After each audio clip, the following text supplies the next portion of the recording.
Il y a trois aspects à la prière importune.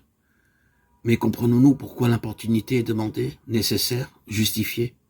Et voyons-nous qu'il n'y a aucune contradiction entre la soumission et l'importunité. Parce que la soumission, comme nous l'avons montré déjà, est une attitude active, positive et non passive. Elle consiste à entrer en accord avec la volonté divine et l'importunité suivra pour le développement des traits moraux.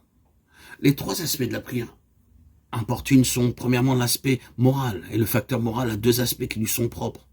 Nous avons parlé des ingrédients de l'encens qui doit être offert sur l'autel d'or, et ces ingrédients représentent les vertus morales de Christ. Celles-ci doivent être d'un côté saisies et appropriées par la foi. C'est l'un des aspects du côté moral de la prière importune. La foi, délibérément, avec persistance, saisit et s'approprie les vertus morales et les gloires du Seigneur Jésus. C'est un exercice. Il représente d'un côté le refus de l'assaut de ces arguments soulevés par notre moi naturel et qui décourage la prière.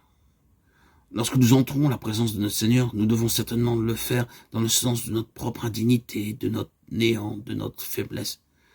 Mais ce n'est pas la base de notre requête. Cela devrait être reconnu. Et cependant, la prière positive, la prière efficace est entravée, arrêtée, affaiblie, très souvent par une obsession persistante de notre propre péché, de notre faiblesse, de notre impuissance. Et il nous est demandé de nous saisir positivement des vertus et des valeurs morales de Christ, de nous en saisir des deux mains pour nous approcher de Dieu.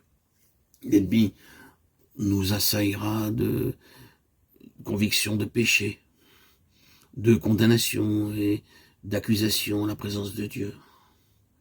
Mais nous avons à nous saisir des deux mains des valeurs du Seigneur Jésus. Avant de l'avoir fait, nous ne saurions nous approcher du trône, car nous ne pouvons approcher le trône sans ces valeurs. Nous devons opposer un refus délibéré à tous ces assaillements, ces accusations.